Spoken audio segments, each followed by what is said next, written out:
Hello, hello, and welcome to Talking All Things Cardiopulm. I am your host, Dr. Rachel Barisi. Before we get started, I'd like to introduce my sponsor, Jane. Jane is an all-in-one practice management software that offers a fully integrated payment solutions called Jane Payments. Although the world of payment processing can be complex, Jane Payments was built to help make things as simple as possible to help you get paid, and it's easy to get started. Here's how. Head to jane.app/payments to book a one-on-one demo with a member of Jane's support team. This can give you a better sense of how Jane Payments can integrate with your practice by seeing some popular features in action. If you know you're ready to get started, sign up using the code CardioPulm1MO for a 1-month grace period while you settle in. Jane promises to be transparent with their rates and unlimited support team that cares. So again, thank you, Jane, for your sponsorship. All right, welcome to Talking All Things Cardiopulm and PTA Elevation. We're doing a dual podcast today. So I wanted to introduce myself. I'm Rachel Barisi, a physical therapist, and we have with us today Brianna Drapp. Brianna, would you like to do a little intro? Yeah, my name is Brianna Drapp. I am a physical therapist assistant licensed in Pennsylvania. I also am going back to PT school. So I'm a first year PT student at the University of Pittsburgh. Also my CSCS. We're just going to drop all the credentials. And I own a business called PTA Elevation, which helps PTA students pass the NPTE with less stress, less anxiety, and feeling more confident on exam day. So that's pretty much what I'm doing, making the NPTE simple, easy to understand, and pass it on your first attempt. I love that. I love that. Doing a similar thing on the PT side of things, just trying to give digestible information and hoping to help PTAs as well. So one conversation that we've been having on DM is really talking about ABGs and what it means and really where people get hung up on. So you would say your followers, your listeners do get hung up on ABGs. Yeah? Yeah, so ABG stands for arterial blood gases, and because there's so many acronyms, we want to make sure we're on the right track. And we get really confused. So this is like, our partial pressure of CO2, partial pressure of oxygen, like what's important, what's good, what's bad, what does it mean, and what does it mean when they're together? That's really the big thing. Lab values, that's another thing that confuses a lot of people. Had somebody today just tell me, like, if I could just stuff lab values in my brain, I'd be like so much less anxious. So these are a lot of things that confuse a lot of students, especially as we get into the pathologies associated with them.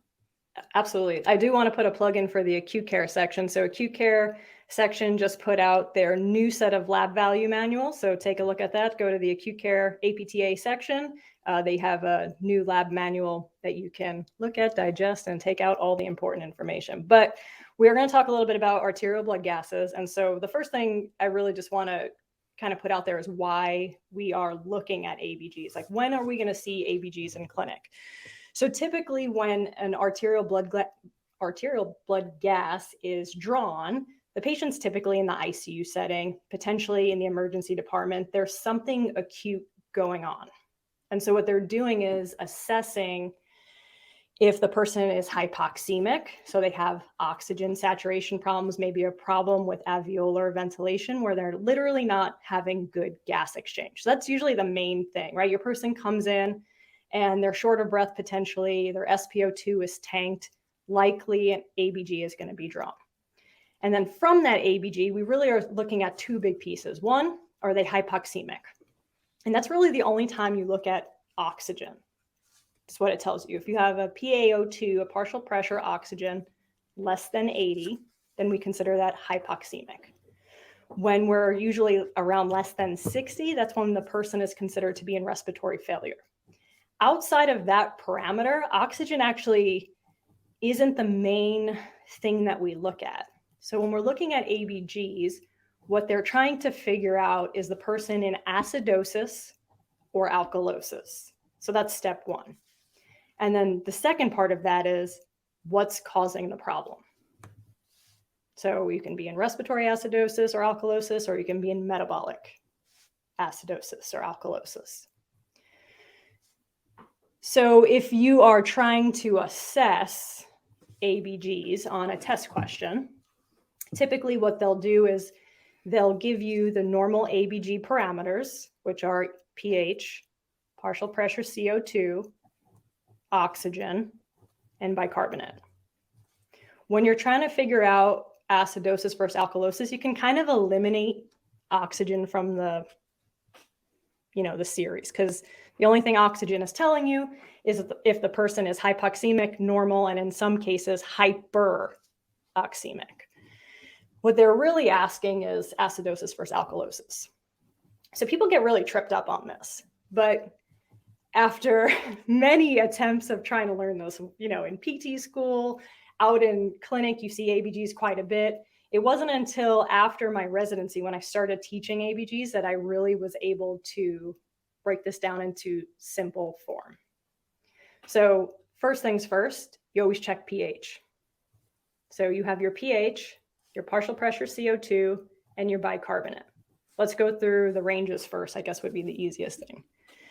So normal pH should be between 7.35 to 7.45. Perfect world number is technically 7.4. So anytime you have the range, the perfect number is in the middle of that range. But when you're looking at it, if we're less than 7.35, we call it acidosis.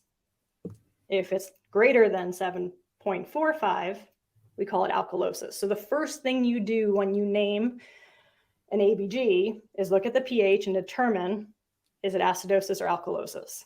Step one.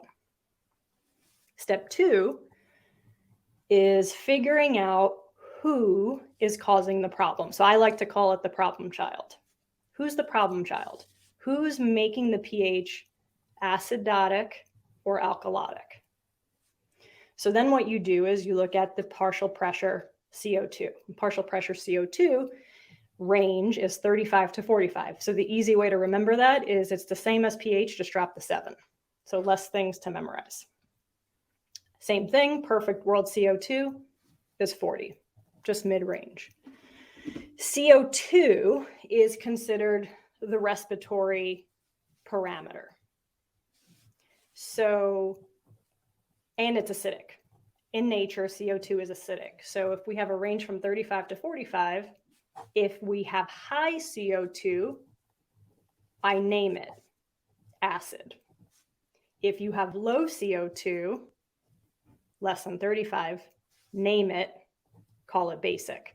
So some people don't like the fact that I'll literally call CO2 acid or basic, but it will keep you honest when you're naming it. So literally, if you have your numbers written out, write the words next to it so you can't mess up. And always write out the range on the paper. So whether you're taking the NPT for PTs or PTAs, you should have a whiteboard available. Write it out so there's no chance of messing up. So if you have a pH, you're going to name it acidotic versus alkalotic. Then you're going to look at your CO2 and you're going to ask yourself, is it normal, acidic, or basic? Whatever it is, it'll tell you if it's the problem child or not. Then you go to bicarb. Normal bicarb is between 22 and 26. Perfect world is 24. If we're thinking about bicarb is the metabolic parameter. So when you think metabolic, you're thinking kidneys as being a problem. And it is known as a base. So if your bicarb is high, we're going to call it basic, so greater than 26. If your bicarb is low, you're going to call it an acid. When you name it, what you're basically doing is matching your pH to whichever matches it.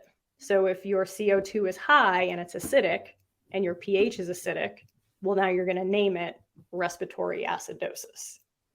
If your bicarb is high and your pH is high, showing basic, they both match, then you're going to call it a metabolic alkalosis.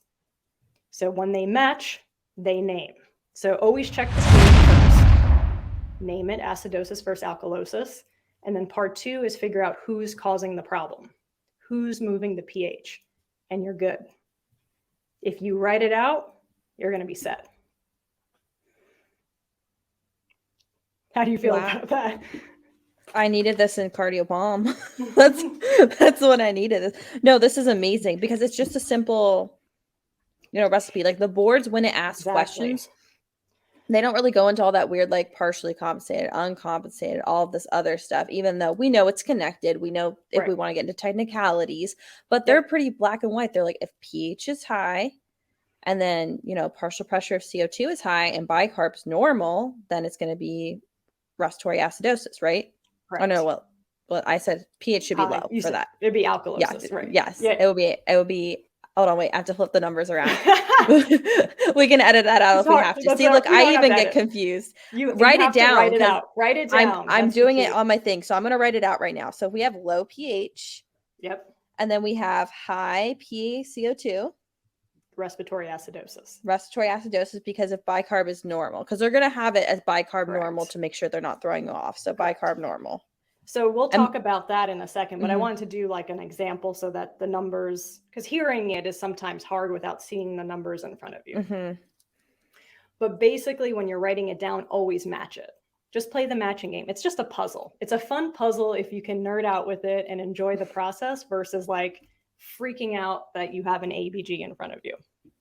Exactly. So go for going through your steps. Yep. Identify the pH. Yes. Is the pH too high or is it too low? And they won't give you they won't give you the end range. They're not going to say it's 7.35 because that's just rude. They're going to say it's 7.3 or something like that to get it out of the range that you know it's low.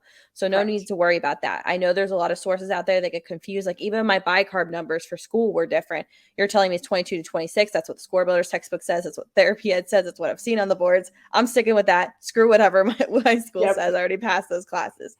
So stick with what the numbers, the books generally have close enough ranges. And this is true for any lab value. If they're going to give you a lab value on the boards, they're going to give it way outside the range that you know for sure it's too high or too low. Like white blood cell, they'll give you like 15,000. You're like, okay, that's definitely not high. That's definitely high. They're not going to give you like 10,746. Like they're not going to do something like that. It's going to be obvious. Liar. Right.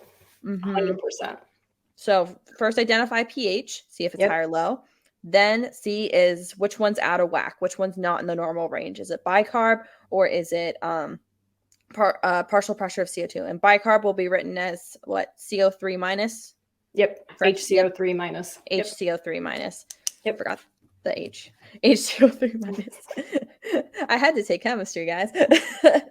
So they'll have that. And then because that's a base, if there's too much of bicarb, that means it's going to be more basic. Right. Correct. And then if there's not a lot of bicarb, that means it's going to be more acidic.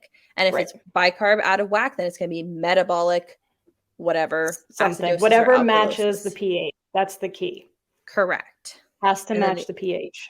Mm-hmm. And so if you go through and you're answering your question and then you want to go back and see like, okay, like did my answer actually make sense? Like, let's see you flag it. Just go and see do my pH and whatever value I think is wrong match up. Correct? Right. Exactly. So let's do an example just because it'll make life a little bit easier. Okay, so we have a pH of 7.30. So the first thing we do is we look at our range. We say this is low. Low means acidic. Write it out. Don't just write the word low because I know plenty of times students will mess up high and low on this. Low pH is acidic. Your partial pressure CO2 is 49. You look at your range, 35 to 45, it's showing CO2 is increased, which means it's acidic. So now you have pH is acidosis, your CO2 is acidic, so you already have in your mind something, but you're going to check bicarb anyway. Bicarb gets checked. Bicarb is 23. You know that bicarb normal is 22 to 26, so you write that as normal. So you name it now. You have a pH which says acidosis. I always write the pH down first. And then you say who caused it to be acidotic. Your CO2, which is your respiratory parameter. So you have a respiratory acidosis. End of story. You follow that rule and you're good to go. Perfect. There you go. And this is exactly how the board's going to set it up because you very easily have 4 possible answers. Correct. It can be metabolic or respiratory. It's going to be acidosis or alkalosis, and they'll just interchange those things. Like I've written sample questions. This is probably the easiest one to write because you just put the values and then you have your 4 answers already there. So if you see this, don't panic. You can automatically get rid of 2 answers right off the bat. Right. And then you'll see which one's out of whack. If it's CO2, just think respiratory, think CO, like partial pressure CO2. Start thinking that. Metabolic, think bicarb. Correct. 100%. So then another common question is, do you correct for the problem or do you compensate for the problem? So that's a common question that they might ask, or how does the body correct or compensate? Correct. So this is, again, an easy thing to do. So if the body is going to correct, that means the parameter that caused the problem fixes itself. So if you have respiratory acidosis and you're going to correct for the problem, that means the lungs are going to fix itself. So if you have respiratory acidosis, that means you have high acid in the system. The body would correct itself by blowing out the CO2. So we say you blow off the CO2. The lungs are going to get it out. If the lungs can't correct, because let's say we're in failure, then the metabolic system is going to compensate. So the kidneys will compensate for the problem. And the way the kidneys are going to compensate for the problem is they're going to excrete via the urine acid or base, depending on what is the problem. So if we have acidosis, we have high acid, it's going to excrete more acid, aka base is going to increase. So it's going to just do this move. It's going to go up and down. So if it's going to try to get more bicarb. Correct. So it's going to increase the bicarb level. Correct. Because that's the base. So it's trying to neutralize it. And again, like for the boards, they don't always go this in depth of like what's happening. Just it will be they will ask like how would the body correct for this? So like if you have respiratory acidosis, how do you get to respiratory acidosis? We can talk about pathologies. You could have COPD or something like that where they can't get air out. So they're just getting all this air stuck in there, which that air includes CO2. It starts to increase. What they sometimes try to do to get rid of it is the hyperventilation, but because they can't get air out, it's not really working too well. And then if you're thinking of what could cause alkalosis, it could be something that the person's hyperventilating a lot and blowing off a lot of CO2 inadvertently, because maybe they're trying to, maybe they have, a restrictive lung disease and they're trying to get more air in. They end up hyperventilating and it does the opposite effect. 100%. So if anybody's lost right now, just pause, rewind, and start putting, like, if you want to put like base next to bicarb and then like, acid next to partial pressure of CO2. It's pretty confusing, but when it comes to a boards question, when you see it and if you know these parameters, like what does this actually mean? Like it's not just a value, it's not just a number on a page that you have to memorize. If you understand why the hell it's even there in the first place, sorry, I don't know if I'm allowed to swear. You're allowed to say hell. Okay, I'm like, if you don't know why it's there in the first place, it's going to be very hard to conceptualize this. That's why I always tell people, stop trying to memorize and start to really truly understand what's going on, because the boards is going to ask you questions with multiple layers. It's like a freaking onion. It will 100%. Going 50 layers deep, and as long as you can follow along with what all that fluff is saying in the question and pull out the important things like the keywords, the values and stuff, and you can put them together and synthesize them, the answer is right there. And you'll be able to figure it out. Sorry, I went on a little rant there, but no, continue. It's totally correct. The whole thing is a puzzle, and there are ways to memorize these things, but I'm at that point in my life where I can no longer memorize. It just doesn't stick that way. So I think when you understand the concept and you can kind of work it out like a problem, it's easy to go. So regardless of whether it's acidosis or alkalosis, or it's a respiratory problem or a metabolic problem, if the body corrects, the thing that caused the problem fixes it. And if the body compensates, the opposite system has to go in the opposite direction, essentially. Exactly. So like, let's say we have somebody who has COPD and they're going into respiratory acidosis because they can't get air out and they're getting stuck. So their partial pressure of CO2 is rising, but because of their anatomy, they cannot compensate via the lungs. So they're going to have to switch over to the metabolic system, which means that the kidneys are going to excrete a lot of hydrogen ions. And then bicarb is going to start increasing. Bicarb's a base, trying to even it out. Try to neutralize that pH. And that's, I guess, why somebody with COPD can go into a multi-system organ failure via the kidneys. Bang, there it is. See, now 100%. It makes sense. Like, now that we talked about, I had all these things separately, but then you just have to bring it together. I think once you think about who causes the problem with the pH, everything else falls in line. Always figure 100%. Out the problem child, and then you'll know the next part, period. So then there's one more concept, and you can tell me if this is too far, but they may ask, are you uncompensated, partially compensated, or compensated? And that's when people really get thrown off. Yeah, and that's more of going to be a PT question because I had never seen that anywhere in PTA stuff. But just for my PTA friends, like, you will have patients who are experiencing this. You can just put this in your toolbox for later if you want to. But I do think you definitely need to talk about this for your people. Yeah. Because this is what I literally sat here, Rachel, on one of my practicals, and she's like, is it partially? Or is it fully? Is it uncompensated? I stared at her. And I was like, I know this is alkalosis. I don't know anything else. So you can go into it with how this all works.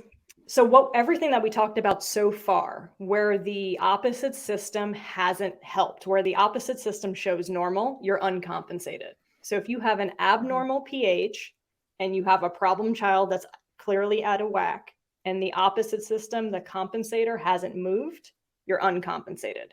You just have a problem, right? And you've named it: respiratory acidosis or alkalosis, or metabolic acidosis or alkalosis. And that's most of how it will show up on the PTA exam. Will be like, one's out of whack, the other one's fine, and then the pH is off. Right. Where it gets tricky is when you have two numbers out of whack.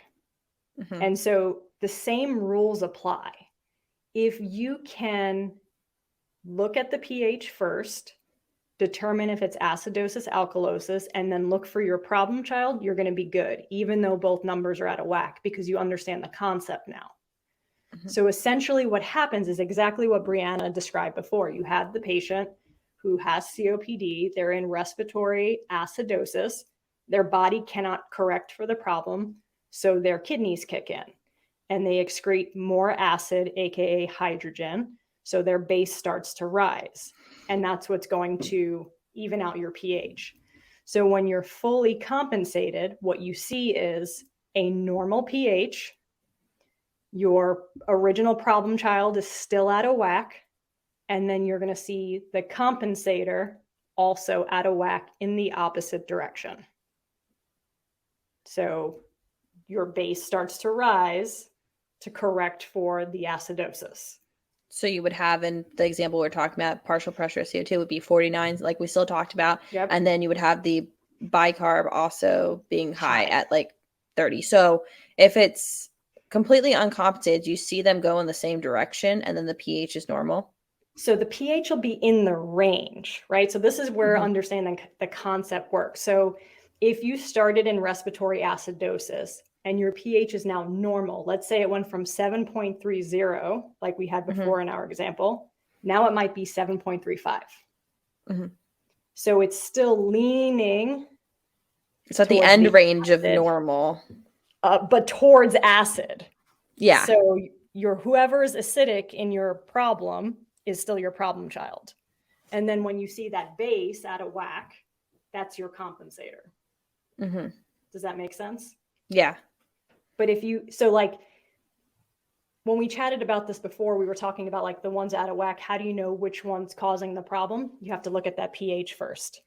So if it's like super close to that acid, like it's like one more away from being an acid, then you're like, okay, this is like definitely going to be acidosis going on. So you can look at that and be like acidosis. Then you can figure out which one was causing the problem. So then how do you figure out which one's causing the problem if you see it at the end range of normal?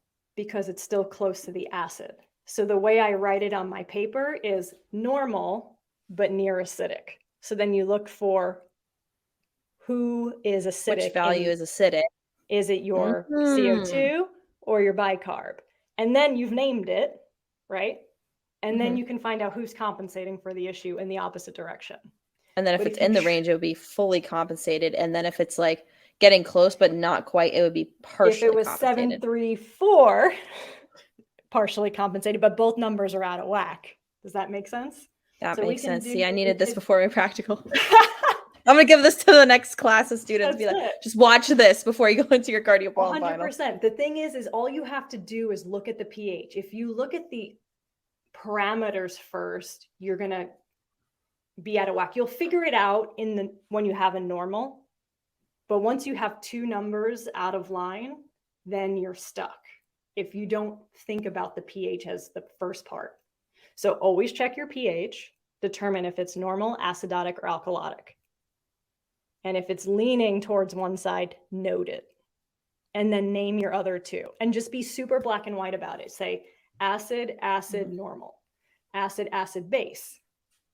And the board's worse in black and white. It's the only thing that does, because the world's gray. The world is gray. Everything is, it depends, except for ABGs, which is why it's fun. So just write it out. Be very black and white about it. And then there's no issue. So we can run through an example. I have some examples pulled up. Let me get Oh yeah, that'll be great. Let me get a good one up. So let's do, you want to do a partially compensated or a fully compensated? I think fully is maybe easier. Let's start with an uncompensated and then go to a fully and then to a partially, just so then I can be like, okay, so PTAs, this is how it's going to show up on the exam. And then. So we'll do the same uncompensated that we did earlier, and we'll just run through it. And then we'll move on to different ones. So uncompensated, we have a pH that's 7.3. Yep. And this will be how it shows up on the PTA exam. So if people had zoned out, yes. Come back in. This is how it's going to show up on the PTA exam. Okay, 7.3. 7.3 is our pH. Partial pressure is CO2 is 49, and our bicarb is 23. So we have 3 things to look at. First thing you do is look at your pH. 7.3 is less than your range of 7.35 to 7.45. So you're going to write the word acid. CO2 is 49. It is increased. It's outside your range of 45. Acid. Bicarb is 23. It's within your range. It's normal. So we're going to name it respiratory acidosis. And it's uncompensated because bicarb hasn't moved to do anything to help. Okay. Perfect. Makes sense. Yeah. We'll give a different one. I think I have a fully compensated somewhere. Here we go. Okay. We have a pH of 7.41, a partial pressure CO2 47, a bicarb 29. Okay. So our pH is 7.41. So if we're thinking about our range, 735 to 745, we have 741, which is within the range. But what are you going to note? It's closer to basic. It's closer to basic. So write normal, parentheses basic. That's what I did. So you know who you're looking for your problem child, right? So CO2 is 47. Normal range is 35 to 45. CO2 is our acid parameter for lungs. It is high, which means we're going to write the word acid. Okay, doesn't match your pH. So let's check our bicarb. Bicarb is 29. Normal bicarb is 22 to 26. It's higher than 26. We know bicarb is our base, which is a metabolic parameter, and it is high. So we're going to name it base. So now you look at it and you have your name. You have a metabolic alkalosis. Why do you have a metabolic alkalosis? Because your pH is showing normal, but it's leaning basic. And your metabolic parameter is high, which matches that pH. So metabolic is your problem child. Your kidneys were the original issue, and your lungs are trying to compensate for the issue. So it's being more acid, it's hypoventilating to fix the pH problem. I think that's also something the boards will ask about. Does somebody with, and this would be uncompensated, just like straight respiratory acidosis, what's going on with their breathing pattern? And like, they might be like, they put like, hyper, hypo, eupenia, or like dyspnea. They'll throw something in there that's like, okay, everyone's has trouble breathing, but like, what's the real answer? And so acidosis is associated with our hypoventilation, while alkalosis is our hyperventilation. And the reason is when you're breathing, you blow out CO2. So if you're hyperventilating, you're blowing off more CO2, which means that number is going to go down. When there's not a lot CO2. When you're hypoventilating, you're retaining said CO2, so that number is going to go up.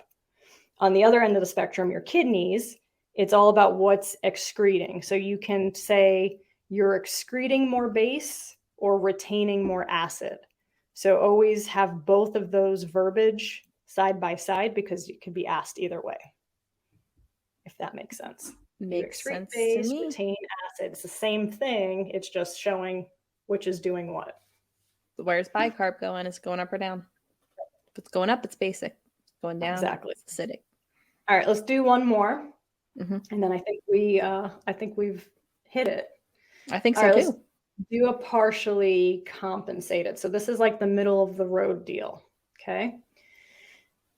All right, so we have a pH of 7.53, a partial pressure CO2 of 25, and a bicarb of 20. Whoa. Okay, so let's name it. pH 7.53. Our normal is 7.35 to 7.45, so this is high. When you have high pH, that means it's basic or alkalotic.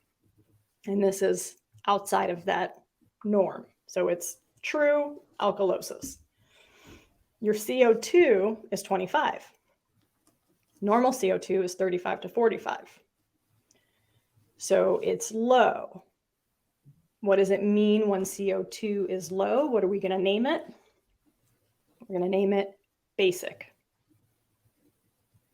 Our bicarb is 20. Normal bicarb is 22 to 26. Bicarb is also low. Bicarb is normally known as a base, but if it's on the low end, we call it acid.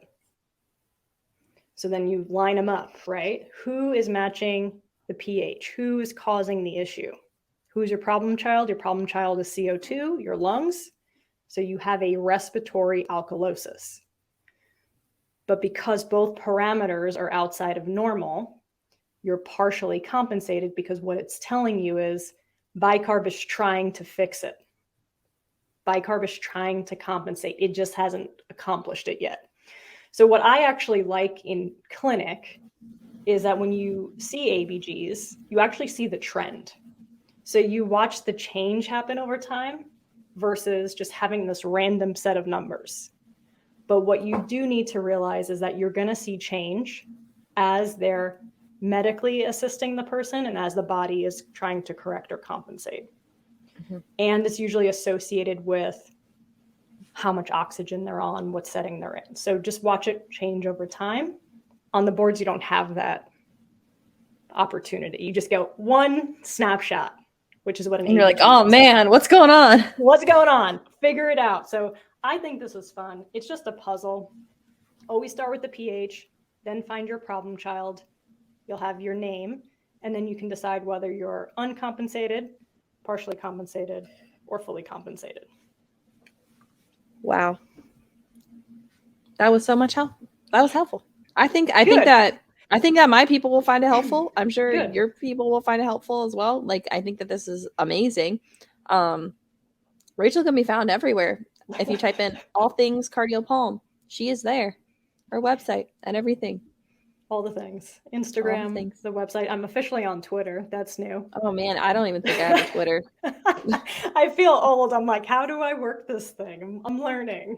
I have my own Twitter. That's like the only thing I have that's private, because I don't even know what I tweeted when I was in middle school. I don't trust myself. No, I have no idea. I'm like, okay, we're learning this new platform. I didn't tweet for 2 years, and I posted that I just want to catch a pigeon.